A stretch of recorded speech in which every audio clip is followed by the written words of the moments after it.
ಸಂಗತಿಗಳು ಈ ದೇಹದ ಒಳಗಿದ್ದಾವೆ. ಅದು ಮನಸ್ಸು, ಬುದ್ಧಿ, ಚಿತ್ತ. ಇಂದ್ರಿಯಗಳನ್ನು ದಾಟಿದೆ ಅಂದ ತಕ್ಷಣಕ್ಕೆ ನಾವು ಅಲ್ಲಿಗೆ ಹೋದೆವು ಅಂತಲ್ಲ. ಈ ಮನಸ್ಸು, ಬುದ್ಧಿ, ಚಿತ್ತ ಎನ್ನುವ ತ್ರಿಕರಣಗಳನ್ನೂ ದಾಟಬೇಕು. ಈ ತ್ರಿಕರಣ ದಾಟಿದ ಬಳಿಕ ಉಳಿದದ್ದು ಏನು?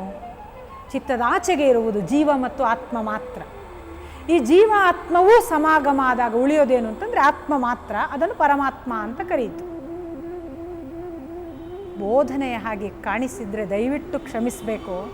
ಇದು ಯಾವುದನ್ನು ಅಕ್ಷರಶಃ ಅನುಭವ ಇಲ್ಲದೆ ಮಾತಾಡಕೂಡದು, ಮಾತಾಡಲೇಬಾರದು ಅನ್ನುವುದು ನಾನು ಬಲ್ಲ, ನನ್ನ ಹಿರಿಯರು ಹೇಳಿದ, ನನ್ನ ಅನುಭವದ, ನನ್ನ ಒಳಗೆ ತಾನೇ ಪಾಕವಾಗಿ ಇಳಿಸಿದ ಆ ಗುರುಕಾರುಣ್ಯ. ಆ ದೃಷ್ಟಿಯಲ್ಲಿ ನಾನು ಈ ಮಾತನ್ನು ಹೇಳ್ತಿದ್ದೇನೆ. ಅಕ್ಕ ಅಂಥ ಸ್ಥಿತಿಯನ್ನೇ ಇಲ್ಲಿ ಸ್ಪಷ್ಟವಾಗಿ ಹೇಳ್ತಾಳೆ. ಒಡಲಿಲ್ಲದ, ನುಡಿಯಿಲ್ಲದ, ಕಡೆಯಿಲ್ಲದ ನಲ್ಲನ ಒಡಗೂಡಿ ಸುಖಿಯಾದೆ ಕೇಳಿರಯ್ಯ. ಭಾಷೆ ಪೈಸರವಿಲ್ಲ ನೋಡಿ, ಭಾಷೆಯ ಕದನವೇ ಇಲ್ಲ ಇಲ್ಲಿ. ಮಾತು ಸೋತು ಬಿಡುತ್ತೆ, ಮಾತಿನಾಚೆಗಿದು. ಆಮೇಲೆ ಓಸರಿಸೇನು ಅನ್ಯಕ್ಕೆ ಎಲ್ಲ ಅಪೇಕ್ಷೆಗಳು ಹೊರಟು ಹೋಗುತ್ತೆ. ಅಷ್ಟೇ ಆಯಿತಾ? ಅದರ ಆಚೆಗೆ ಆಸೆ ಮಾಡೆನು ಮತ್ತೆ ಭಿನ್ನ ಸುಖಕ್ಕೆ. ಇನ್ನೊಂದು ಅನ್ನುವ ಅಪೇಕ್ಷೆ, ಇನ್ನೊಂದು ಅನ್ನುವ ಸುಖ ಆಹಾ ನನಗೆ ಬೇಕಾಗಿಯೇ ಇಲ್ಲ. ಮತ್ತೆ 6 ಅಳಿಯಿತು. ಈ 6 ಇಂದ್ರಿಯಗಳು ಇದ್ದುವಲ್ಲ, ಅದರಲ್ಲೇ ಮುಳುಗಿತ್ತೆ. ಅದು ಅಳಿದು ಹೋಯಿತು. ಅದು ಅಳಿದು ಹೋದ ತಕ್ಷಣ 3 ಆಯಿತು. ತ್ರಿಕರಣಕ್ಕೆ ಬಂದೆ ನಾನು, 3 ಆದೆ. 3 ಉಳಿಯಿತಾ? ಉಳಿದ್ರೂ ಅಪೂರ್ಣವೇ ಆಗ್ತಿತ್ತು. 3 ಅಳಿದು 2 ಆಗಿ ತ್ರಿಕರಣಗಳು ಶುದ್ಧಗೊಂಡುವು. ಮನಸ್ಸು, ಬುದ್ಧಿ, ಚಿತ್ತದ ಆಚೆಗೆ ಹೋದೆ. ಆಗ ಆತ್ಮ ಮತ್ತು ಜೀವ ಇವುಗಳ ಜೊತೆಗೆ ಉಳಿದೆ. ಇವೂ ಕೂಡ 2 ಅಳಿದು 1 ಆಗಿ ನಿಂದೆನಯ್ಯ. ಈ 2 ಕೂಡ ಹೊರಟು ಹೋಗಿ ನಾನು ಒಂದೇ ಅನ್ನುವ ಅಭಿನ್ನ ಭಾವವನ್ನು ತಲುಪಿದೆ. ಭಿನ್ನ ಭಾವ ಇರುವವರೆಗೆ ಈ ದ್ವೈತ ಭಾವ. ಅಭಿನ್ನ ಭಾವವನ್ನು ಸೇರಿದವನಿಗೆ ಅದ್ವೈತ ಅನುಗ್ರಹ. ಈ ಅದ್ವೈತ ಭಾವದಲ್ಲಿ ಅಕ್ಕ ನಿತ್ತು ಹೇಳ್ತಾಳೆ, ಹಾಗಾಗಿಯೇ ಈ ದಾರಿಯಲ್ಲಿ ನಡೆಯುವ ಎಲ್ಲ ಶರಣರಿಗೆ ಶರಣಾರ್ಥಿ ನಾನು. ಯಾಕೆ? ಇದು ಒಂದಾಗುವ ಭಾವ. ಈ ದಾರಿಯಲ್ಲಿ ಬಂದ ಅವರೂ ನಾನೇ, ನಾನು ಬೇರೆ ಅಲ್ಲ, ಅವರು ಬೇರೆ ಅಲ್ಲ. ಈ ಅಭಿನ್ನ ಭಾವಕ್ಕೆ ಅವಳು ಶರಣು ಅಂತಾಳೆ. ಇದು ತುಂಬ ಸಾಧನೆಯ ಬಳಿಕ ತಲುಪಬಹುದಾದ ಏಕೀಭಾವ ಸ್ಥಿತಿ. ಎಲ್ಲರಿಗಲ್ಲ ಇದು, ಎಲ್ಲರಿಗಲ್ಲ ಅಂತ ನಾವು ವ್ಯರ್ಥ ಕುಳಿತುಕೊಳ್ಳುವುದು ನಮ್ಮ ಕೆಲಸವಲ್ಲ. ನಮಗೂ ಇದು ಸಾಧ್ಯವಾಗಲಿ, ನಾವೂ ಕೂಡ ಇದನ್ನು ನಡೆಯುವಂತಾಗಲಿ ಅಂತ ನಿತ್ಯ ಹಸಿದು ನಡೆಯುವುದಷ್ಟೇ ನಮ್ಮ ಕೆಲಸ. ಉಳಿದದ್ದು ಅವನಿಗೆ ಸಂಬಂಧಪಟ್ಟದ್ದು. ಆ ಅವನು ಆಚೆ ಎಲ್ಲೋ ದೂರದಲ್ಲಿಲ್ಲ, ನಮ್ಮೊಳಗೇ ಇದ್ದಾನೆ. ನಾವು ಎಚ್ಚರಾಗುವುದನ್ನು ಕಾಯುತ್ತಿದ್ದಾನೆ. ಆ ಎಚ್ಚರ ಆಗುವವರೆಗೆ ಅವನನ್ನು ಎಬ್ಬಿಸುವುದಕ್ಕೋಸ್ಕರ ನಾವು ನಮ್ಮನ್ನು ಎಚ್ಚರಿಸಿಕೊಳ್ಳಬೇಕು. ಆ ಎಚ್ಚರದ ಸ್ಥಿತಿಯ ಕಡೆಗೆ ಈ ವಚನ ನಮ್ಮನ್ನು ನಡೆಸುತ್ತಿದೆ. ನಾವು ನಡೆಯೋಣ ಅಂತ ಹೇಳ್ತಾ ನನ್ನ ಮಾತನ್ನು ಮುಗಿಸ್ತೀನಿ. ನಮಸ್ಕಾರ.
ಸಾಧನೆಯ ಪಥಕ್ಕೆ ಕಾಲಿಡುವವನಿಗೆ ಏನು ಅರ್ಹತೆ?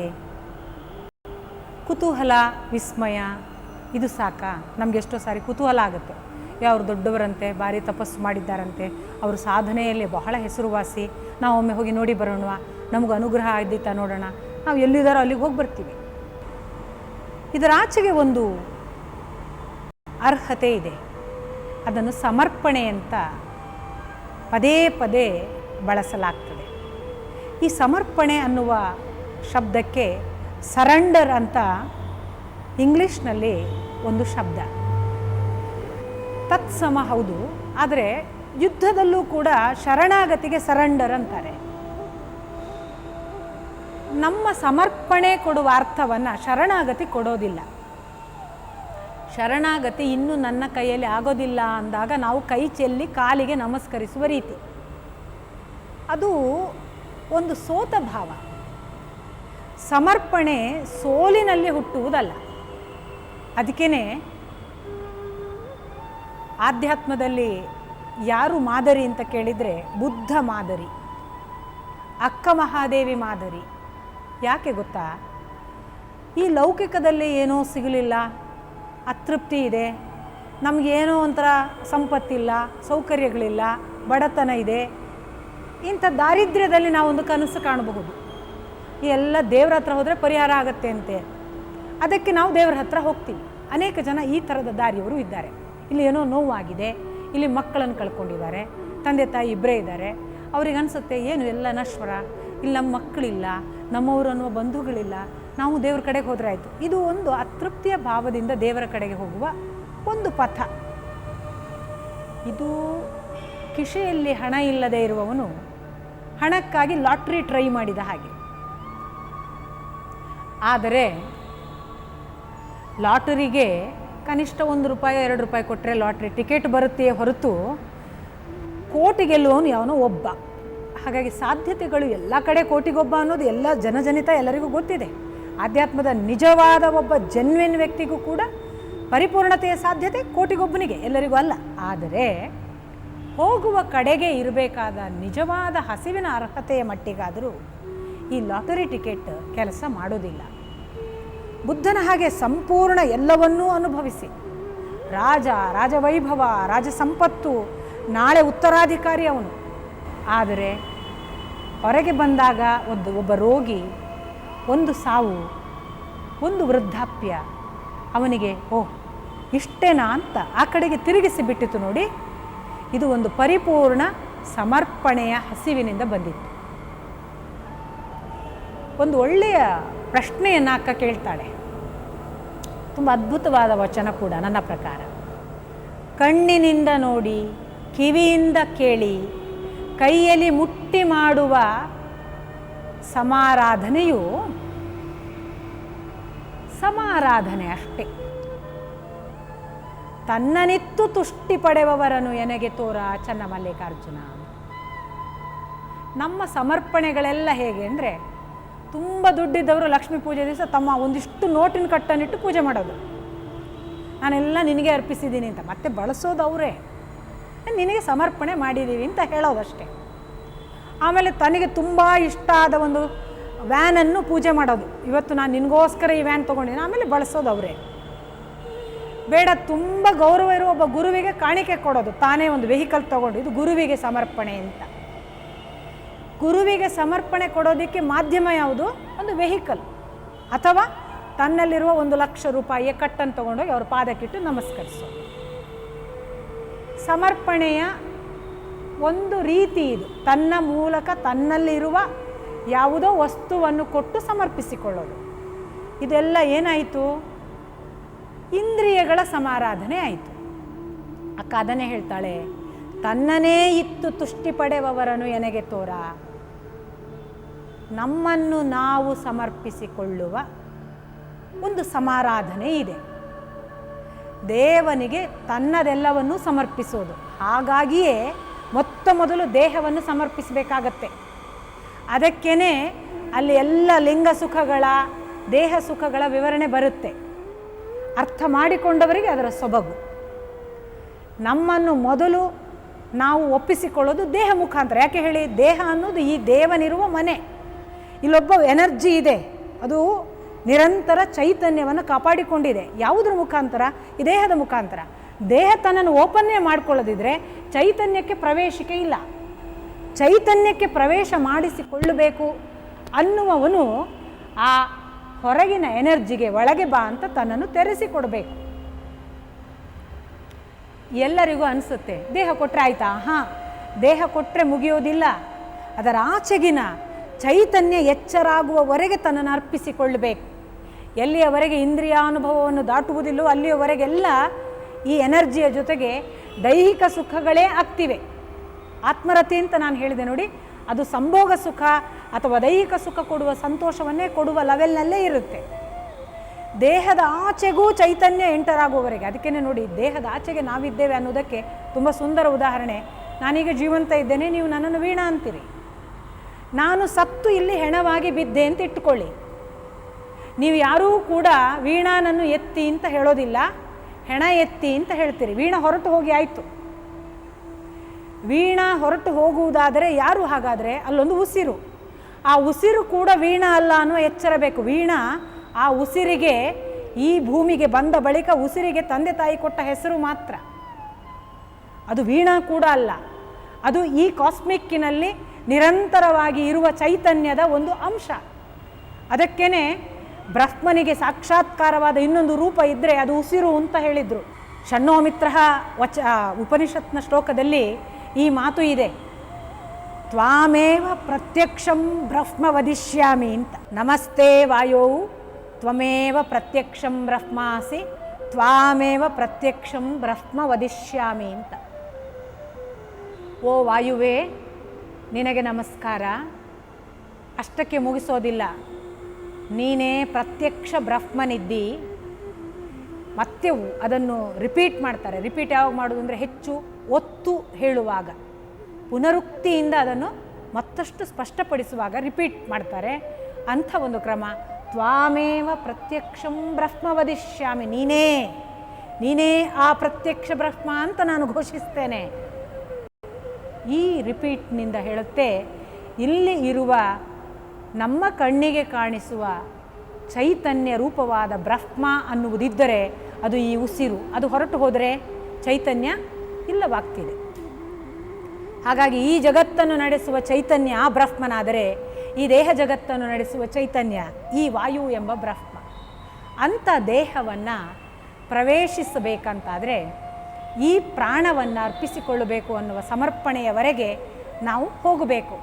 ತೊರೆದು ಜೀವಿಸಬಹುದೇ ಹರಿನಿನ್ನ ಚರಣಗಳ ಅಂತ ದಾಸರು ಕೇಳ್ತಾ ಕೇಳ್ತಾ ಕಡೆಗೆ ಹೇಳ್ತಾರೆ, ಬೇಡಿದರೆ ಪ್ರಾಣವನ್ನು ಕೊಡಬಹುದು ಅಂತ, ಆದರೆ ಅರೆಗಳಿಗೆ ನಿನ್ನ ಅಡಿಗಳ ಬಿಡಲಾಗದು.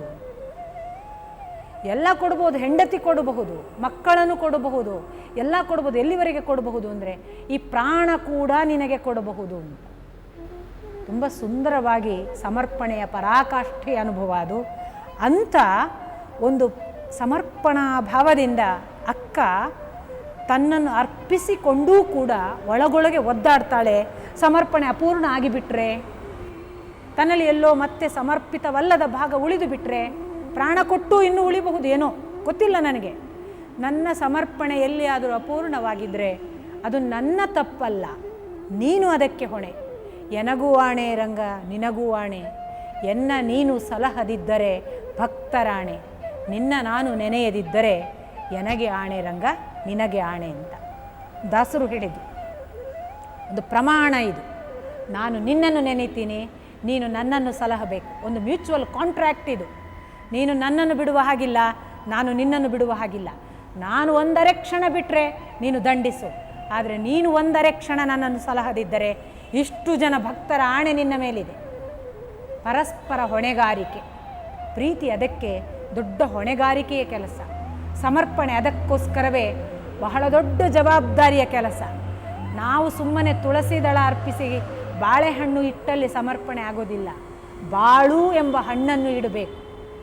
ಈ ಬಾಳು ಎಂಬ ಹಣ್ಣನ್ನು ಇಟ್ಟ ಸ್ಥಿತಿಯಲ್ಲೂ ಕೂಡ ಅಕ್ಕನಂಥವರು ಒದ್ದಾಡ್ತಾರೆ.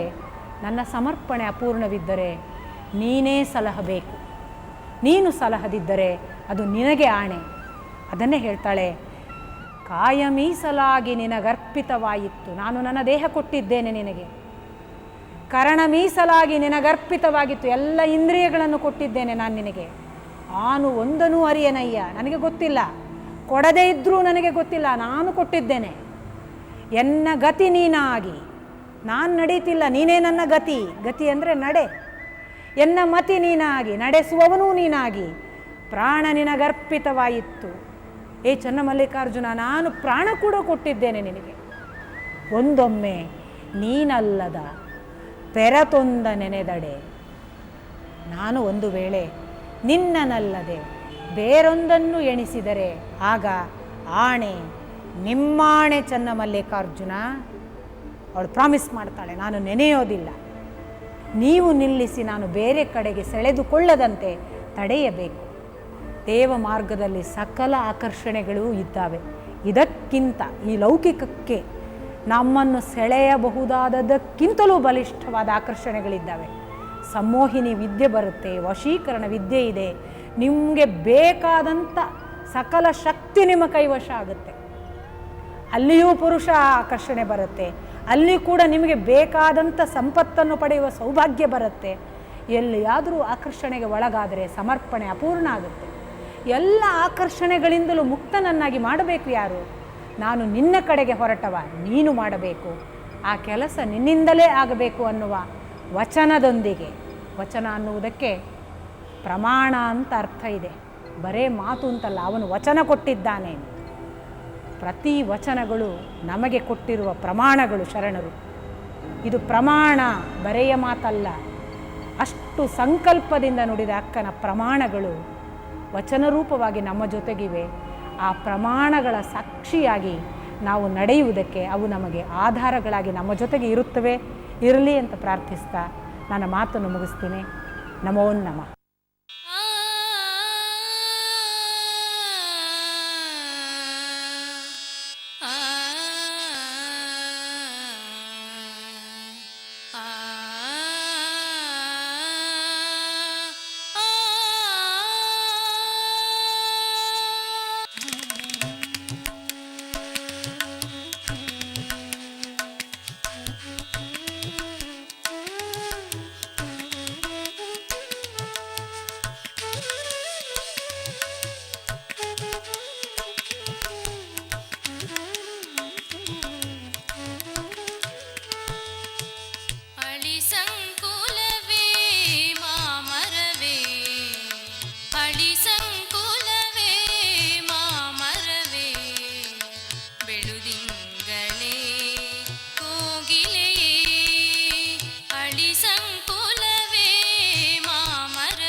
ಇಷ್ಟರವರೆಗೆ ನೋಡಿದ ಅಂತರ್ಮುಖಿ ಸಂಭಾಷಣೆಗೆ ಬಹಳ ಭಿನ್ನವಾದ ಹೊರಲೋಕದ ಜೊತೆಗೆ ಅಕ್ಕ ಸಂಭಾಷಿಸುವ ಒಂದು ಹೊಸ ವಚನ.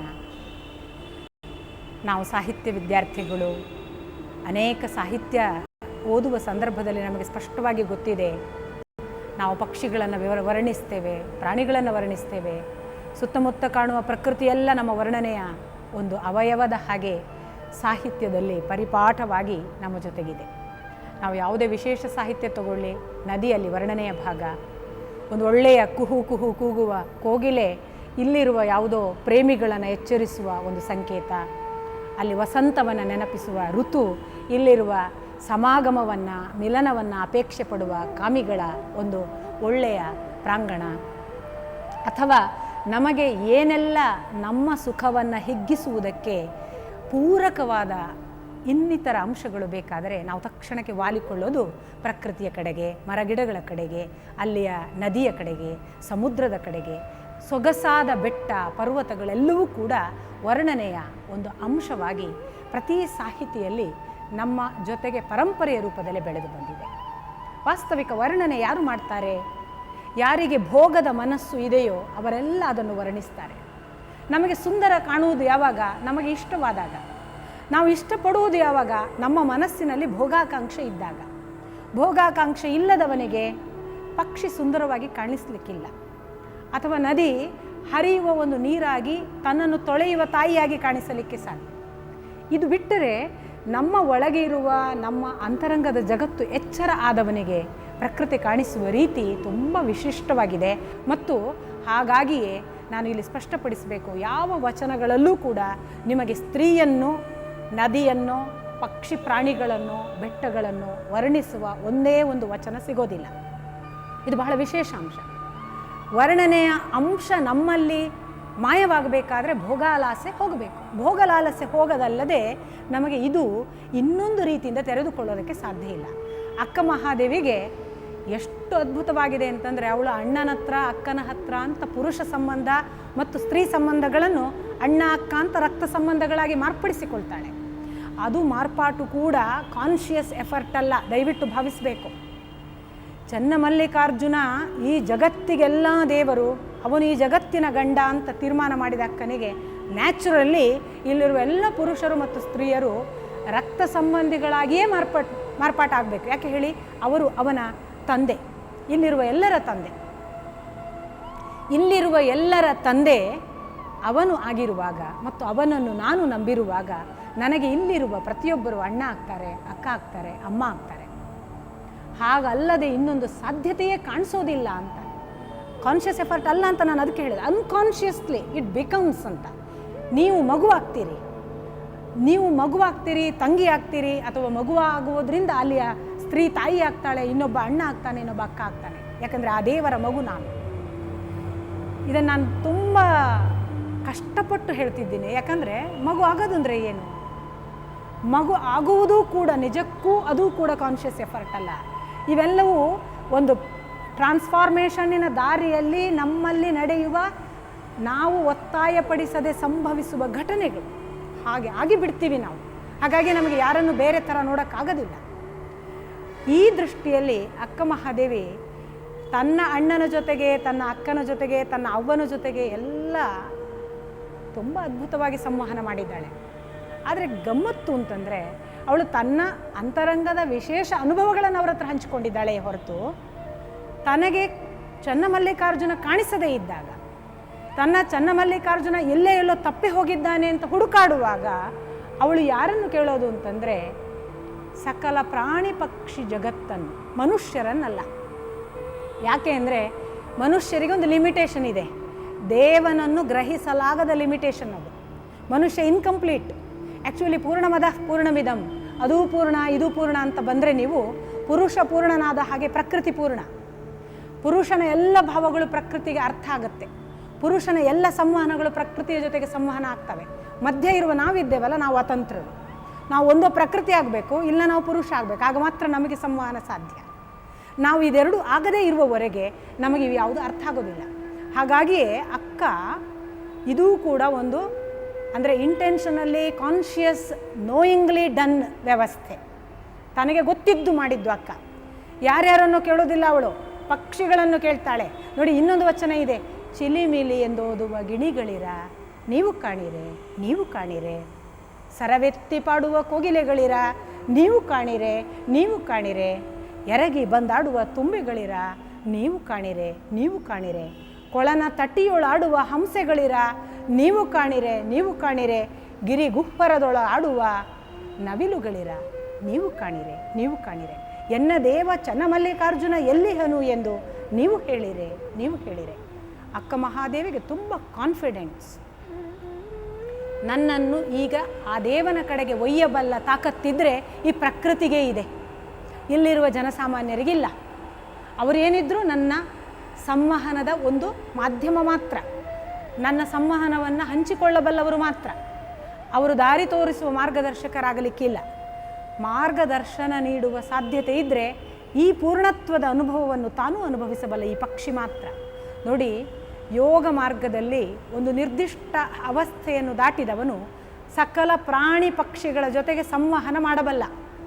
ಅದರ ಭಾಷೆ ಅವನಿಗೆ ಅರ್ಥ ಆಗುತ್ತೆ, ಅವನು ಅದಕ್ಕೆ ತನ್ನ ಭಾಷೆಯನ್ನು ತಿಳಿಸಬಲ್ಲ. ಈ ಕಮ್ಯುನಿಕೇಷನ್ ಸಾಧ್ಯ ಆಗುವುದು ಪುರುಷಾವಸ್ಥೆಯನ್ನು ತಲುಪಿದ ಪ್ರಕೃತಿಗೆ ಮಾತ್ರ. ಈ ಪ್ರಾಕೃತಿಕ ಸ್ಥಿತಿಗತಿಗಳ ಜೊತೆಗೆ ಸಂವಹನ ಮಾಡುವುದಕ್ಕೆ ಅಕ್ಕ ತೊಡಗುವುದಕ್ಕೆ ಒಂದು ಸೂಚನೆ ಇದೆ ಇಲ್ಲಿ. ಅವಳು ಕೂಡ ಯೋಗ ಮಾರ್ಗದ ಒಂದು ಹಂತವನ್ನು ದಾಟಿ ಆ ಪ್ರಾಕೃತಿಕ ಜಗತ್ತಿನ ಜೊತೆಗೆ ಸಂವಹನವನ್ನು ಮಾಡುವ ಒಂದು ಸಾಮರ್ಥ್ಯವನ್ನು ಸಾಧಿಸಿದ್ದಾಳೆ ಅಂತ. ಇದು ನಿಧಾನಕ್ಕೆ ಬರುವ, ವರ್ಷಾನುಕಾಲ ನಾವು ಮಾಡುವ ಸಾಧನೆಯ ಪರಿಣಾಮವಾಗಿ ದೊರೆಯುವ ಒಂದು ಶಕ್ತಿಯ ಹೊರತು ಒಂದು ದಿವಸ ನಾವು ಹೋಗಿ ಇವತ್ತು ಪಕ್ಷಿ ಜೊತೆಗೆ ಮಾತಾಡ್ತೇವೆ ಅಂದರೆ ಸಾಧ್ಯ ಆಗೋದಿಲ್ಲ. ಕೆಲವರು ಇರಲಿಕ್ಕೆ ಸಾಕು, ಅದನ್ನೇ ಸಾಧನೆ ಮಾಡಿದವರು. ಅವರಿಗೆ ಹಾವು ತನ್ನ ಭಾಷೆಯನ್ನು ಕಮ್ಯುನಿಕೇಟ್ ಮಾಡುತ್ತೆ, ಅವರಿಗೆ ಗಿಳಿ ಅವರ ಮಾತನ್ನು ಕೇಳುತ್ತೆ. ಇದು ಎಲ್ಲೋ ಅಪರೂಪ, ಒಂದೊಂದು ಪ್ರಾಣಿಗಳ ಜೊತೆಗೆ ಅವರು ಭಾಷೆಯನ್ನು ಕರಗತಗೊಳಿಸಿಕೊಂಡ ಒಂದು ನಿತ್ಯ ನಿರಂತರ ಸಂಪರ್ಕದಿಂದ ಪಡೆದ ಶಕ್ತಿ. ಆದರೆ ನಿಮಗೆ ಗೊತ್ತಿರಬೇಕು ಅಥವಾ ನಾವು ತಿಳಿಬೇಕು, ಒಂದು ಯೋಗ ಸಾಧನೆಯ ಹಂತ ದಾಟಿದವನು ನಿರಂತರವಾಗಿ ಈ ಪ್ರಕೃತಿಯನ್ನೂ ಕೂಡ ಒಳಗೊಳ್ಳುವ ಒಂದು ಟ್ರಾನ್ಸ್ಫಾರ್ಮೇಷನ್ನಿಗೆ ತೊಡಗಿಕೊಳ್ತಾನೆ ಅಥವಾ ಸಾಧ್ಯಗೊಳಿಸಿಕೊಳ್ತಾನೆ. ಆಗ ಅವನಿಗೆ ಮರ ಗಿಡದ ಭಾಷೆ ಅರ್ಥ ಆಗುತ್ತೆ, ಅದರ ನೋವು ಅರ್ಥ ಆಗುತ್ತೆ, ಅದರ ದುಃಖ ಇವನದ್ದಾಗುತ್ತೆ. ಒಂದು ಪಕ್ಷಿಗೆ ನೋವಾದರೆ ಇವ ಅಳ್ತಾನೆ, ಒಂದು ಪಕ್ಷಿ ಸಂತೋಷಪಟ್ಟರೆ ಇವನು ಸುಖ ಪಡ್ತಾನೆ. ಈ ಥರದ ಸಂವಹನ ಅಕ್ಕನ ವಚನಗಳಲ್ಲಿ ನಮಗೆ ಸ್ಪಷ್ಟವಾಗಿ ಗೋಚರ ಆಗುತ್ತೆ. ಅಂಥ ಒಂದು ಸೂಚನೆಯಾಗಿಯೇ ಅವಳು ಕೇಳ್ತಾಳೆ, ಅಳಿ ಸಂಕುಲವೇ. ನೋಡಿ, ಬರೇ ಪಕ್ಷಿ ಪ್ರಾಣಿ ಅಲ್ಲ, ಅದಕ್ಕೆ ನಾನು ಹೇಳಿದ್ದು ಮಾಮರವೇ, ಬೆಳದಿಂಗಳೇ. ನಾವು ಹೇಳ್ಬೋದು ಬೆಳದಿಂಗಳು ಏನು ಮಾತಾಡುತ್ತೆ, ಬೆಳಕಿಗೆ ಮಾತು ಸಾಧ್ಯನಾ? ಜಗತ್ತಿನ ಅತ್ಯಂತ ಶ್ರೇಷ್ಠ ಸಾಧ್ಯತೆ ಒಂದು ಮಾತಿಗೆ ಇದ್ದರೆ ಅದು ಬೆಳಕಿಗೆ. ಯಾಕೆಂದರೆ ಮಾತು, ಬೆಳಕು, ಮನೋವೇಗ ಎಲ್ಲ ಒಂದಕ್ಕೊಂದು ಸಂಬಂಧಪಟ್ಟದ್ದು. ಈ ಜಗತ್ತಿನ ಅತ್ಯಂತ ವೇಗ ಯಾವುದು ಅಂತ ಕೇಳಿದರೆ ನಾವು ಬೆಳಕು ಅಂತ ಹೇಳ್ತೇವೆ. ಬೆಳಕಿಗಿಂತ ವೇಗದ್ದು ಮನೋವೇಗ ಇದೆ. ಮನೋವೇಗವನ್ನು ದಾಟಿದವನು ಮಾತ್ರ ಮಾತನ್ನು ತನ್ನ ಕೈವಶ ಮಾಡಿಕೊಳ್ಳಬಲ್ಲ.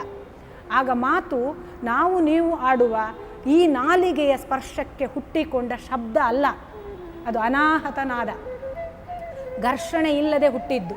ಅನಾಹತ ಅಂದರೆ ಒಂದು ಘರ್ಷಣೆ ಅಂತ, ಅದಿಲ್ಲದೆ ಹುಟ್ಟಿಕೊಳ್ಳುವ ನಾದ ಇದೆ.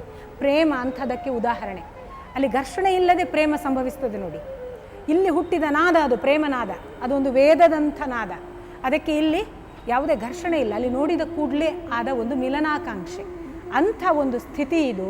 ಇಲ್ಲಿ ಮಾತು ಘರ್ಷಣೆ ಇಲ್ಲದೆ ಪರಸ್ಪರ ಸಂವಹನ ಭಾಗ ಆಗುವುದರಿಂದಲೇ ಅಕ್ಕ ಕೇಳ್ತಾಳೆ, ಮಾಮರವೇ, ಬೆಳದಿಂಗಳೇ, ಕೋಗಿಲೆಯೇ, ನಿಮ್ಮೆಲ್ಲರನ್ನೂ ಒಂದಬೇಡುವೆನು, ಎನ್ನೊಡೆಯ ಚನ್ನಮಲ್ಲಿಕಾರ್ಜುನ ದೇವ ಕಂಡಡೆ ಕರೆದು ತೋರಿರೆ.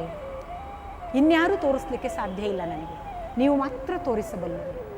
ಅಂತ ತೋರಿಸುವ ಸಾಧ್ಯತೆಯ ಕಡೆಗೆ ನನ್ನನ್ನು ಕರೆದೊಯ್ಯಬೇಕು ಅಂತ ಅಕ್ಕ ತನ್ನ ಸುತ್ತಮುತ್ತ ಇರುವ ಹಕ್ಕಿಗಳಲ್ಲಿ, ಬೆಳದಿಂಗಳಿನಲ್ಲಿ, ಬೆಳದಿಂಗಳು ಅಂತಂದರೆ ನಾವು ಸಹಜವಾಗಿ ಪ್ರೇಮಿಗಳ ಲೋಕವಾಗಿ ವರ್ಣಿಸುವುದು ಕೂಡ ಅಕ್ಕನಿಗೆ ಹೇಗೆ ನೋಡಿ ಮಾರ್ಗದರ್ಶನದ ಒಂದು ದಾರಿಯಾಗಿ ಕಾಣಿಸ್ತದೆ. ಯಾಕಂದರೆ ಯೋಗ ಮಾರ್ಗವೇ ಅಂಥದ್ದು, ಅದು ಇಂಥ ಕ್ಷುಲ್ಲಕ ದಾರಿ ಅಲ್ಲ, ಅದು ಅತ್ಯಂತ ಶ್ರೇಷ್ಠ ಮಾರ್ಗದ ಕಡೆಗೆ ನಮ್ಮನ್ನು ಪ್ರೇರೇಪಿಸುವಂಥದ್ದಾದ್ದರಿಂದ ಇಲ್ಲಿರುವ ಪ್ರತಿ ವಸ್ತು ಕೂಡ ಆತನ ಕಡೆಗೆ ಸೆಳೆಯುವ ಒಂದು ಚುಂಬಕ ವಸ್ತುಗಳಾಗಿ ಸಂವಹನ ಭಾಗಗಳಾಗ್ತವೆ. ಅಂಥ ಒಂದು ಸೌಂದರ್ಯವನ್ನು ಅಕ್ಕ ಮಾತ್ರವಲ್ಲ, ಅನೇಕ ವಚನಗಳಲ್ಲಿ ಈ ಥರ ಸಕಲ ಪ್ರಾಣಿ ಪಕ್ಷಿ ಜಗತ್ತು ಪಾರ್ಟಿಸಿಪೇಟ್ ಮಾಡುವ ಒಂದು ರೀತಿಯನ್ನು ನಾವು ಕಾಣ್ತೀವಿ. ಈ ಸೌಂದರ್ಯವನ್ನು ಅನುಭವಿಸುವ ಕಣ್ಣಿಗೆ ಮಾತ್ರ ಅದು ಆನಂದ, ಇಲ್ಲದೇ ಇದ್ದರೆ ಅದು ಭೋಗಾಕಾಂಕ್ಷೆಯ, ಭೋಗ ಲಾಲಸೆಯ ಒಂದು ವಸ್ತುವಾಗಿ ನಮ್ಮ ಸುತ್ತ ಸದಾ ನಮಗೆ ಸುಖ ಕೊಡುವುದಕ್ಕೆ ಇರುವ ಒಂದು ವಸ್ತುವಾಗಿ ನಮ್ಮನ್ನು ಪ್ರೇರೇಪಿಸ್ತಾ, ನಮಗೆ ಇನ್ನೂ ಬೇಕು ಬೇಕು ಅನ್ನುವ ಹಸಿವು ಹೆಚ್ಚಿಸ್ತಾ, ತಿನ್ನೋ ಹಕ್ಕಿ ತಿಂತಾ ಇದೆ, ನೋಡೋ ಹಕ್ಕಿ ನೋಡ್ತಾ ಇದೆ ಅನ್ನುವ ಭೇದವನ್ನು ಕಾಯಮ್ಮಾಗಿ ಉಳಿಸುವ ಒಂದು ಪ್ರತ್ಯೇಕ ವಸ್ತುವಾಗಿ ಹೊರಗಣ ಆಕರ್ಷಣೆಯಾಗಿ ಉಳಿಯುತ್ತೆ. ಅದನ್ನು ದಾಟಿದ ಸ್ಥಿತಿ ಅಕ್ಕ ಮಹಾದೇವಿಯದು ಮತ್ತು ಎಲ್ಲ ಸಾಧು ಸಂತರದು. ಅಂಥ ಸ್ಥಿತಿ ಸಾಧ್ಯವಾಗಲಿ ಅನ್ನುವ ಪ್ರೇರಣೆ ಇಲ್ಲಿ ಅಕ್ಕ ನಮಗೆ ತೋರಿಸ್ತಿದ್ದಾಳೆ. ಆ ಸಾಧ್ಯತೆ ನಮ್ಮನ್ನು ಕೂಡ ಸೆಳೆಯಲಿ ಅನ್ನೋ ಪ್ರಾರ್ಥನೆಯ ಜೊತೆಗೆ ಇವತ್ತಿಗೆ ನಮಸ್ಕಾರ.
ನಮಗೆ ಕಾಣುವ ಕಣ್ಣು ಗೊತ್ತು, ಕೇಳುವ ಕಿವಿ ಗೊತ್ತು, ಹಾಗೆ ಬಾಹ್ಯ ಇಂದ್ರಿಯಗಳ ಎಲ್ಲ ಅನುಭವ ನಮಗಿದೆ.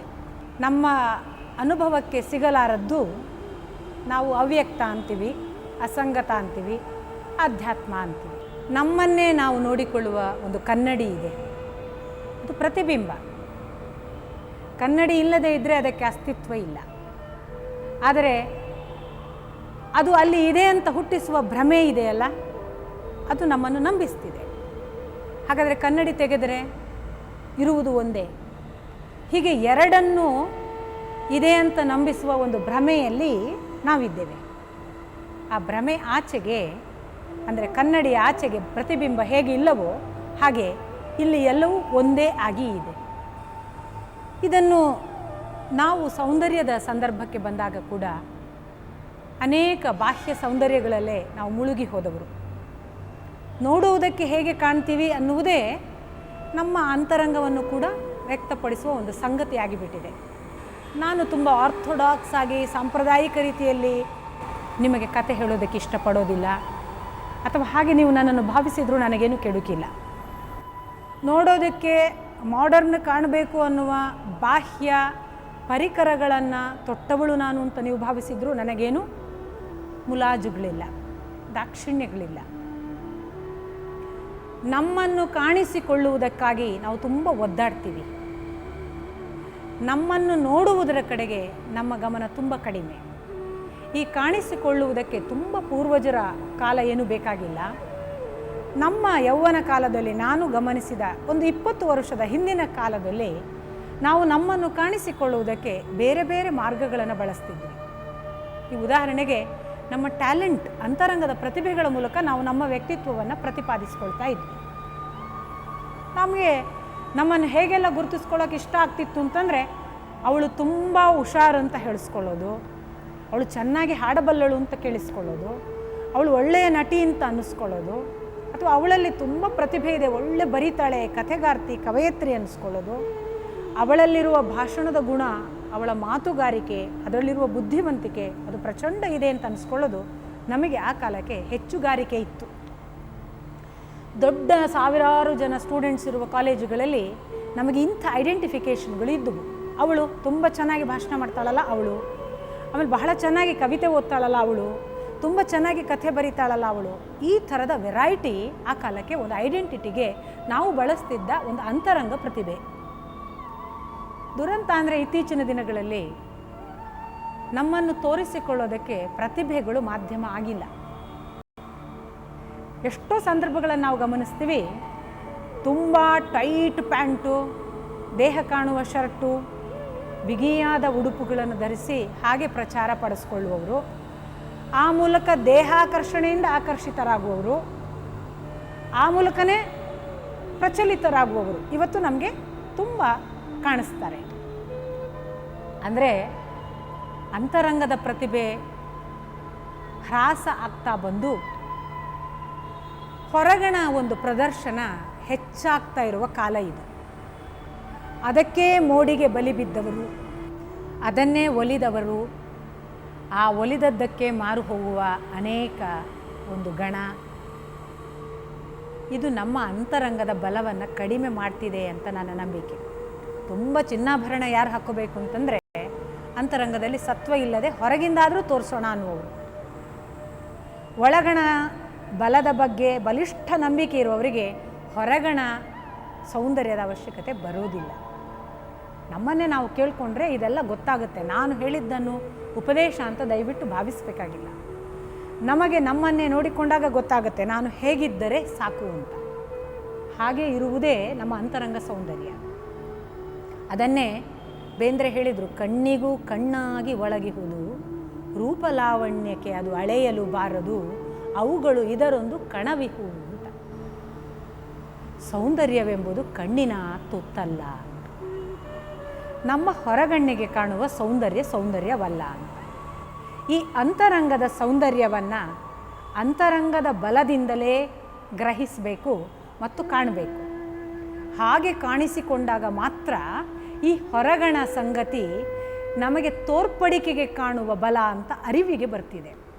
ಹಾಗಾಗಿಯೇ ಅಕ್ಕ ಮಹಾದೇವಿ ಧಿಕ್ಕರಿಸಿದ್ದು ಸಾಮಾನ್ಯ ಗಂಡಸನ್ನಲ್ಲ, ಒಬ್ಬ ರಾಜನನ್ನು. ಅವಳು ಧಿಕ್ಕರಿಸಿದ್ದು ಸಾಮಾನ್ಯ ಒಂದು ಮನೆತನವನ್ನಲ್ಲ, ಒಂದು ಅರಮನೆಯನ್ನು. ಅವಳು ಬೇಡ ಅಂತ ನಿರಾಕರಿಸಿದ್ದು ಸಾಮಾನ್ಯ ಪುಟುಗೋಷಿ ಗಂಡನ ಒಂದು ತಿಂಗಳ ಸಂಪಾದನೆಯನ್ನಲ್ಲ, ಇಡೀ ಜಗತ್ತನ್ನು ಗೆಲ್ಲಬಲ್ಲ ಒಂದು ದೊಡ್ಡ ಸಂಪತ್ತನ್ನು.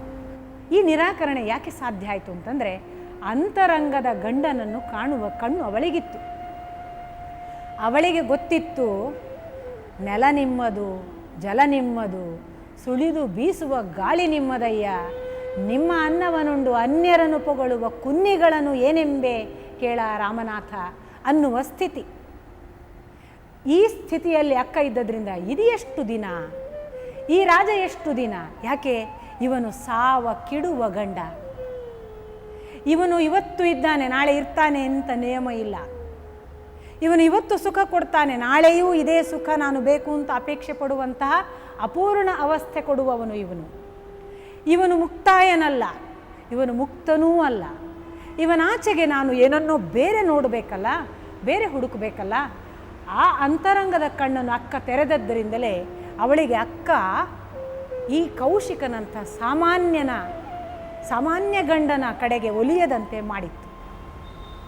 ಆದ್ದರಿಂದಲೇ ಅಕ್ಕ ಒಲಿದದ್ದು ಎಂಥ ಗಂಡನಿಗೆ, ಅವನೆಂಥ ಗಂಡಸು. ನಾವು ಹೇಳೋದು ಕಟ್ಟುಮಸ್ತಾದ ಬಾಡಿ ಇದೆ, ಒಳ್ಳೆ ಜಿಮ್ ಬಾಡಿ, ಅವನು ಗಂಡಸು ನಮ್ಮ ಪ್ರಕಾರ. ಅವನಿಗೆ ತುಂಬ ಚೆನ್ನಾಗಿದ್ದಾನೆ, ನೋಡೋಕ್ಕೆ ಭಾರಿ ಹ್ಯಾಂಡ್ಸಮ್, ಅವನು ಗಂಡಸು ನಮ್ಮ ಪ್ರಕಾರ. ಎಷ್ಟು ಅದ್ಭುತವಾಗಿ ಅಕ್ಕ ಅಲ್ಲಗಳಿತಾಳೆ ನೋಡಿ.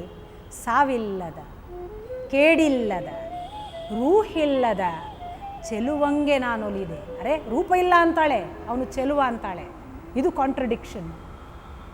ಆ ಕಾಂಟ್ರಡಿಕ್ಷನ್ನೇ ಫ್ಯಾಕ್ಟ್. ಯಾಕೆ ಅಂದರೆ ಅವನಿಗೆ ಇಲ್ಲಿಯ ನೀವು ಹೇಳುವ ಯಾವ ರೂಪವೂ ಇಲ್ಲ. ಅವನು ಅಲ್ಲಿಯ ಆ ಸೌಂದರ್ಯದ ಪರಮೋನ್ನತ ಸ್ಥಿತಿಯವನು. ಆಮೇಲೆ ಎಡೆಯಿಲ್ಲದ, ಕಡೆಯಿಲ್ಲದ, ತೆರಹಿಲ್ಲದ, ಕುರುಹಿಲ್ಲದ, ಅವನಿಗೆ ಇದೇ ಜಾಗ ಅಂತ ಉಂಟಾ? ನಮ್ಮ ಕೌಶಿಕನಿಗೆ ಇದೇ ಅರಮನೆ, ಇದೇ ರಾಜ್ಯ, ಈ ರಾಜ್ಯದಾಚೆಗೆ ಅವನು ಝೀರೋ, ಅವನಿಗೆ ಅಸ್ತಿತ್ವ ಇಲ್ಲ. ಆದರೆ ಇವನು ಅವಕಾಶಗಳ ಆಚೆಗೆ ಇದ್ದಾನೆ, ಇದೇ ಜಾಗ ಅಂತಿಲ್ಲ. ಉಪನಿಷತ್ತು ಬಹಳ ಸುಂದರವಾಗಿ ದೇವರ ಬಗ್ಗೆ ಹೇಳುತ್ತೆ. ಅವನು ಹೇಗೆ ಅಂತ, ತದೇ ಜತಿ ತನ್ನೈ ಜತಿ ತದ್ದೂರೇ ತದ್ವಂತಿಕೆ ತದಂತರಸ್ಯ ಸರ್ವಸ್ಯ ತದು ಸರ್ವಸ್ಯಾಸ್ಯ ಬಾಹ್ಯತಃ. ಏನು ದೇವರು ಅಂದರೆ ಅವನು ಎರಡು ವಿರೋಧಗಳ ಸಮ್ಮಿಲನ. ಅವನು ತದೇ ಜತಿ, ಅವನು ಎಂಥ ಸ್ಪೀಡ್ ಅಂದರೆ ನೀವು ಬೆಂಬತ್ತಲೇ ಆರಿರಿ, ಅಂಥ ವೇಗ. ಹಾಗಾದರೆ ಅವನು ದೂರ ಇದ್ದಾನೆ ಅಂತ ಸುಮ್ಮನೆ ಕೂತ್ಕೊಳ್ಬೇಡಿ. ಯಾಕೆ ಗೊತ್ತಾ? ಅವನು ತನ್ನೈ ಜತಿ, ಅವನು ಸ್ಪೀಡಿಗೆ ಸ್ಪೀಡ್ ಹೌದು, ಆದರೆ ಅವನು ಅಚಲ ಅಂದರೆ ನಿಶ್ಚಲ. ನಿಮಗೆ ದೃಢ ಸಂಕಲ್ಪ ಉಂಟಾ? ನಿತ್ತಲ್ಲೇ ನಿಲ್ತೀರಾ? ಅವನಲ್ಲಿದ್ದಾನೆ. ತದ್ದೂರೇ, ಎಷ್ಟು ದೂರಪ್ಪ, ಇವನನ್ನು ಎಲ್ಲಿ ಹುಡ್ಕೊಂಡು ಹೋಗೋದು? ಅವನ ಆ ಅಂತರವನ್ನು ನನಗೆ ಕ್ರಮಿಸಲಿಕ್ಕೆ ಸಾಧ್ಯ ಇಲ್ಲ ಅಂತ ಕೈಚೆಲ್ಲಿ ಕೂತವರಿಗೆ ಅವನು ತದ್ವಂತಿಕೆ, ಅತ್ಯಂತ ಸಮೀಪ. ಅವನು ತದಂತರಸ್ಯ ಸರ್ವಸ್ಯ, ಅವನು ಎಲ್ಲದರ ಒಳಗಿದ್ದಾನೆ. ಹಾಗಂತ ಎಲ್ಲ ಒಳಗಿದ್ದಾನಲ್ಲ ಅಂತ ಭಾವಿಸಬೇಡಿ, ಎಲ್ಲದರ ಹೊರಗೆ ಆಚೆಗೆ ಇದ್ದಾನೆ. ಇದು ದೇವರ, ಅಥವಾ ನಾವು ಹೇಳುವ ದೇವರು ಅಂದರೆ ಮತ್ತೆ ಅದಕ್ಕೊಂದು ರೂಪ ಇದೆ, ಅದು ಹೀಗೆ ಆಕಾರದಲ್ಲಿದೆ ಅಂತ ನಾನೇನು ಹೇಳೋದಿಲ್ಲ. ಅದು ನಮ್ಮ ಸುಪ್ರೀಂ ಎನರ್ಜಿ. ನಮ್ಮ ಸುಪ್ರೀಂ ಎನರ್ಜಿಗೆ ಎಲ್ಲಿ ಬೇಕಾದಲ್ಲಿ ಹೋಗುವ ಸಾಧ್ಯತೆ ಇದೆ. ದೇಹ ಬಂಧನ ಕಳಚ್ಕೋಬೇಕಷ್ಟೆ. ದೇಹ ಬಂಧನ ಇರುವವರೆಗೆ ನಾನು ಬೆಂಗಳೂರಲ್ಲೇ ಇರಬೇಕು, ನಾನು ಉಡುಪಿಯಲ್ಲೇ ಇರಬೇಕು, ನಾನು ಇನ್ನೊಂದು ಉತ್ತರ ಕರ್ನಾಟಕದ ಭಾಗದಲ್ಲಿರಬೇಕು, ಹಿಮಾಲಯದಲ್ಲಿರಬೇಕು. ದೇಹ ಬಂಧನ ಕಳಚಿಕೊಂಡವನಿಗೆ ಎಲ್ಲಿ ಬೇಕಾದಲ್ಲಿ ಹೋಗಬಲ್ಲ ಒಂದು ಅಸ್ತಿತ್ವ ಇದೆ. ಯಾಕಂದರೆ ಸಗುಣನೂ ಹೌದು, ನಿರ್ಗುಣನೂ ಹೌದು ನಾನು ಆವಾಗ. ಈ ಸ್ಥಿತಿ. ಆಮೇಲೆ ಕಡೆಯಿಲ್ಲ, ತೆರಹಿಲ್ಲ, ಅವನಿಗೆ ಎಂಡಿಲ್ಲ, ಎಂಡ್ಲೆಸ್. ಇವರು ಸಾಯ್ತಾರೆ, ಅವನು ಸಾಯಲ್ಲ. ಅವನಿಗೆ ಕುರುಹುಗಳಿಲ್ಲ, ಇಂಥ ಅಂತ ಒಂದು ಐಡೆಂಟಿಫಿಕೇಷನ್ ಇಲ್ಲ. ಈ ಥರದ ಸೀಮೆ ನಿಸ್ಸೀಮ, ಸೀಮೆ ಇಲ್ಲದ ನಿಸ್ಸೀಮ. ನಮಗೆಲ್ಲ ಒಂದು ಲಿಮಿಟೇಷನ್ ಇದೆ, ಒಂದು ಬೌಂಡ್ರಿ ಇದೆ. ಅದರ ಆಚೆಗೆ ಇದ್ದಾನೆ. ಅಂಥವನನ್ನು ನಾನು ಸೇರಿದ್ದೇನೆ. ನಮಗೆ ಅಕ್ಕ ಹೇಳುವ ಅವನ ವಿವರಣೆಯಲ್ಲಿಯೇ ಗೊತ್ತಾಗಬೇಕು ಇವಳು ಎಲ್ಲಿದ್ದಾಳೆ ಅಂತ. ಇವಳು ಅದನ್ನು ದಾಟಿದವಳೆ. ಇವಳು ಸಾವನ್ನು ದಾಟಿ, ರೂಪವನ್ನು ದಾಟಿ, ಚೆಲುವನ್ನು ದಾಟಿ, ಸೀಮೆಗಳನ್ನು ದಾಟಿರುವುದರಿಂದಲೇ ಆ ಮಿಲನ ಸಾಧ್ಯ ಆಯಿತು. ಆದ್ದರಿಂದಲೇ ಅಕ್ಕಳ ದೈವತ್ವಕ್ಕೆ ನಮಿಸಿ ನನ್ನ ಮಾತಿಗೆ ನಮಸ್ಕಾರ.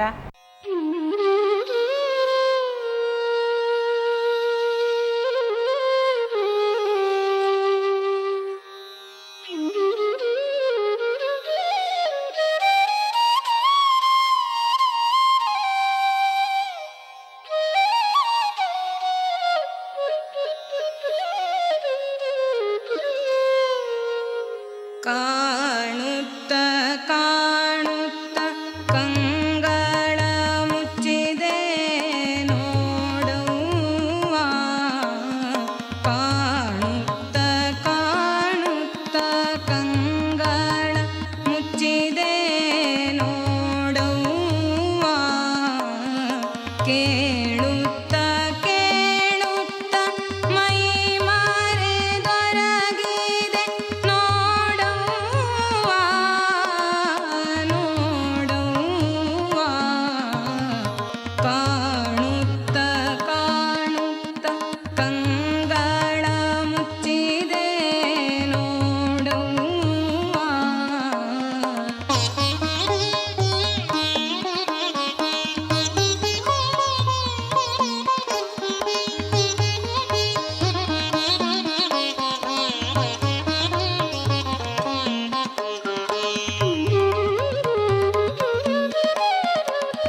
ವಾಸ್ತವಿಕವಾಗಿ ಅಕ್ಕ ಮಹಾದೇವಿಯ ಈಗ ನೀವು ಕೇಳಿದ ವಚನ,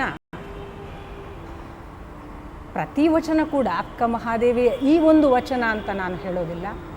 ಎಲ್ಲ ವಚನಗಳು ಕೂಡ ನಾವು ಅರ್ಥ ಮಾಡಿಕೊಳ್ಳುವ ಈ ಲೌಕಿಕದ ಪರಿಭಾಷೆಗಿಂತ ಖಂಡಿತಕ್ಕೂ ಬೇರೆಯ ಒಂದು ವೇವ್ ಲೆಂತನ್ನು ಅಪೇಕ್ಷೆ ಪಡ್ತಿವೆ. ನಾವು ಧಾರವಾಡ ಸ್ಟೇಷನ್ನಿಗೆ ಟ್ಯೂನ್ ಮಾಡಿ ಮಂಗಳೂರು ಯಾಕೆ ಬರಲಿಲ್ಲ, ಮಂಗಳೂರು ಸ್ಟೇಷನ್ ಬೇಕಾಗಿತ್ತಲ್ಲ ಅಂತ ಅಪೇಕ್ಷೆ ಪಟ್ಟ ಹಾಗೆಯೇ ಶರಣರ ವಚನಗಳಿಗೆ ನಮ್ಮನ್ನು ಟ್ಯೂನ್ ಮಾಡದೆ ಅರ್ಥ ಮಾಡಿಕೊಳ್ಳುವ ಪ್ರಯತ್ನ ಮಾಡತಕ್ಕದ್ದಲ್ಲ. ಅದು ಸ್ಟೇಷನ್ನಿನ ದೋಷ ಹೇಗಲ್ವೋ ಹಾಗೆ ಇಲ್ಲಿ ಶರಣರ ವಚನಗಳ ದೋಷವಲ್ಲ, ಅದಕ್ಕೆ ಪ್ರತಿಸ್ಪಂದಿಸಬೇಕಾದ ನಮ್ಮ ವೇವ್ ಲೆಂತಿನ ದೋಷ ಅಂತ ನನ್ನ ನಂಬಿಕೆ. ಈ ದಿಶೆಯಲ್ಲಿ ಅಕ್ಕ ಮಹಾದೇವಿಯ ಈ ಒಂದು ವಚನ ಈಗಾಗಲೇ ನೀವು ಕೇಳಿದ್ದೀರಿ. ಕಾಣುತ್ತಾ ಕಾಣುತ್ತಾ ಕಂಗಳ ಮುಚ್ಚಿದೆ ನೋಡವ್ವ, ಕೇಳುತ್ತಾ ಕೇಳುತ್ತಾ ಮೈ ಮರೆದು ಹೊರಗಿದೆ ನೋಡವ್ವ, ಹಾಸಿದ ಹಾಸಿಗೆಯ ಹಂಗಿಲ್ಲದೆ ಹೋಯಿತು ಕೇಳವ, ಚನ್ನಮಲ್ಲಿಕಾರ್ಜುನ ದೇವರ ಕೂಡುವ ಕೂಟವ, ನಾನು ಏನು ಎಂದು ಅರಿಯದೆ ಮೆರೆದೆ ಕಾಣವ್ವ. ಇಲ್ಲಿ ನಾವು ಕಾಣುವ ಒಂದು ಜಗತ್ತಿನಲ್ಲಿ ನಮಗೆ ದೇಹ ಜಗತ್ತು ಇದೆ. ಈ ದೇಹ ಜಗತ್ತಿಗೆ ಎಲ್ಲ ಐಂದ್ರಿಕ ಸ್ಪರ್ಶಗಳಿವೆ. ಅದು ಇಂದ್ರಿಯಗಳನ್ನು ದಾಟಿ ಇಲ್ಲ. ಕಣ್ಣಿಗೆ ಕಾಣ್ತಿರಬೇಕು, ಮೈಯ ಮುಟ್ಟುವಿಕೆಗೆ, ಸ್ಪರ್ಶಕ್ಕೆ, ಅನುಭವಕ್ಕೆ ಬರಬೇಕು. ಹಾಗೆ ನಮ್ಮ ನಾಲಿಗೆ, ಕಿವಿ, ಚರ್ಮ ಪ್ರತಿಯೊಂದು ಕೂಡ ಇಲ್ಲಿ ಮೂಗಿನ ಉಸಿರಿನವರೆಗೆ ಎಲ್ಲವೂ ತನ್ನನ್ನು ಒಳಗೊಂಡಾಗ ಮಾತ್ರ ನಮಗೆ ಇಲ್ಲಿಯ ಒಂದು ಅನುಭವ ಸಾಧ್ಯ ಆಗುತ್ತೆ. ಆದರೆ ಈ ಚನ್ನಮಲ್ಲಿಕಾರ್ಜುನ ಅನ್ನುವ ವ್ಯಕ್ತಿ ತಮಗೆಲ್ಲರಿಗೂ ಗೊತ್ತಿರುವ ಹಾಗೆ ಅವನಿಲ್ಲಿ ಅಸ್ತಿತ್ವದಲ್ಲಿಲ್ಲ. ಇಲ್ಲಿರುವ ಯಾವುದೋ ಗಂಡಸಿನ ಯಾವ ರೂಪುರೇಷೆಗಳು ಅವನಿಗಿಲ್ಲ. ಅವಳೇ ಹೇಳ್ತಾಳೆ, ಅವನಿಗೆ ರೂಹಿಲ್ಲ, ಕುರುಹಿಲ್ಲ, ಸೀಮೆ ಇಲ್ಲ, ನಿಸ್ಸೀಮ ಅಂತ. ಅವನು ಸಾಕಾರ ಬ್ರಹ್ಮ ಅಲ್ಲ, ನಿರಾಕಾರ. ಈ ನಿರಾಕಾರನ ಜೊತೆಗೆ ಇವಳು ಈಗ ಸಮ್ಮಿಲನಗೊಂಡ ಅನುಭವವನ್ನು ಇಲ್ಲಿ ಹೇಳ್ತಿದ್ದಾಳೆ. ಅದು ಹೇಗೆ ಸಾಧ್ಯ? ಅಕ್ಕ ತನ್ನ ಕೂಟವನ್ನು ಹಾಗೆ ಹೇಳುವುದರಿಂದಲೇ ಅವಳು ಹೇಳ್ತಾಳೆ, ಇಲ್ಲಿ ಕಾಣುತ್ತಾ ಕಾಣುತ್ತಾ ಕಂಗಳು ಇಲ್ಲವಾಗ್ತಿವೆ, ಅನುಭವಿಸುವ ಮೈ ಇಲ್ಲ, ಹಾಸಿದ ಹಾಸಿಗೆಯ ಹಂಗಿಲ್ಲ. ನೋಡಿ, ಇದು ಯಾವುದೂ ಕೂಡ ಈ ಜಗತ್ತಿನ ಒಂದು ನಮಗೆ ಬೇಕಾದ ಯಾವ ರಿಕ್ವೈರ್ಮೆಂಟ್ ಇದೆ ಅದನ್ನು ದಾಟಿದ ಸ್ಥಿತಿಯಲ್ಲಿ ಆ ಅನುಭವ ಸಾಧ್ಯ ಆಗ್ತಿದೆ. ಇದು ದೇವಕೂಟ, ದೇಹಕೂಟ ಅಲ್ಲ. ದೇವಕೂಟಕ್ಕೆ ನಮಗೆ ಆತ್ಮ ಸಾಂಗತ್ಯ ಒಂದೇ ದಾರಿ. ಆತ್ಮ ಸಾಂಗತ್ಯ ಅಂತಂದಾಗ ಇಲ್ಲಿ ಇರೋದನ್ನೇ ನಮ್ಗೆ ಅರ್ಥ ಮಾಡ್ಕೊಳಕ್ಕಾಗಲ್ಲ, ಇಲ್ಲಿಲ್ಲದ ಆ ಇನ್ನೊಂದನ್ನು ಹೇಗೆ ಅರ್ಥ ಮಾಡ್ಕೊಳ್ಳೋದು ಅನ್ನೋ ಪ್ರಶ್ನೆ ಕೂಡ ನಮ್ಮ ಕಣ್ಮುಂದೆ ತಕ್ಷಣಕ್ಕೇ ಬರುತ್ತೆ. ಹೌದು, ನಮಗೆ ಕಾಣಿಸದ ಒಂದು ಜಗತ್ತಿನಲ್ಲಿ ಪ್ರವೇಶಿಸಿದ ಹಲವರಿದ್ದಾರೆ. ಅದು ಅಕ್ಕ ಇರಬಹುದು, ಅಲ್ಲಮ್ಮ ಇರಬಹುದು, ರಮಣ ಮಹರ್ಷಿಗಳಿರಬಹುದು, ಇಂದಿನ ಅನೇಕ ಈಗ ನಮ್ಮ ಕಣ್ಮುಂದೆ ನಮಗೆ ಗೊತ್ತಿಲ್ಲದೆ ನಡೆದಾಡುವ ಅನೇಕ ಋಷಿಮುನಿಗಳಿರಬಹುದು. ಮತ್ತು ಯಾರೂ ಕೂಡ ಈ ಅನುಭವವನ್ನು ನಮ್ಮ ನಿಮ್ಮ ಜೊತೆಗೆ ಹಂಚಿಕೊಳ್ಳಲಿಕ್ಕೆ ಸಾಧ್ಯ ಆಗಲಿಕ್ಕಿಲ್ಲ. ಮತ್ತು ಇದನ್ನು ನಾನು ಹೀಗೆ ಅಂತ ನಿಮಗೆ ವಿವರಿಸಿ ಹೇಳಲಾರೆ. ಅದನ್ನು ಬಹಳ ಚೆನ್ನಾಗಿ ವಚನಕಾರರೇ ಹೇಳಿದ್ದಾರೆ ಅನೇಕ ಅನುಭವಗಳ ಬಗ್ಗೆ. ಹೇಳಬಾರದಯ್ಯ ಅಂತ. ಹೇಳಬಾರದಯ್ಯ ಅನ್ನುವ ಆ ಶಬ್ದಕ್ಕೆ ಅರ್ಥವೇ ಹೇಳಲಿಕ್ಕೆ ಬರೋದಿಲ್ಲಯ್ಯ ಅನ್ನುವ ಒಂದು ಅರ್ಥ, ಹೇಳಲಿಕ್ಕೆ ಬಾರದು, ಹೇಳಕೂಡದು ಅನ್ನುವುದು ಇನ್ನೊಂದು ಅರ್ಥ. ಶುಡ್ ನಾಟ್ ಟೆಲ್ ಅಂತ. You can't tell and you don't tell ಅಂತ. ನೀನು ಹೇಳಲಿಕ್ಕೆ ಸಾಧ್ಯ ಆಗೋದಿಲ್ಲ ಅಂತ. ಇಷ್ಟು ಕಷ್ಟದ ಒಂದು ಸಾಧ್ಯತೆಯನ್ನು ಬಹಳ ಚೆನ್ನಾಗಿ ಅಕ್ಕ ಇನ್ನೊಂದು ಕಡೆ ಹೇಳ್ತಾಳೆ. ಇದು ಹೇಗೆ ನನ್ನ ಕೂಟ ಅಂತಂದರೆ, ನಲ್ಲನ ಸುಖವ ನಲ್ಲನಿಗಲ್ಲದೆ ಅನ್ಯರಿಗೆ ಅರುಹದಂತೆ ಎನ್ನ ಸುಖವಿಹುದಯ್ಯ.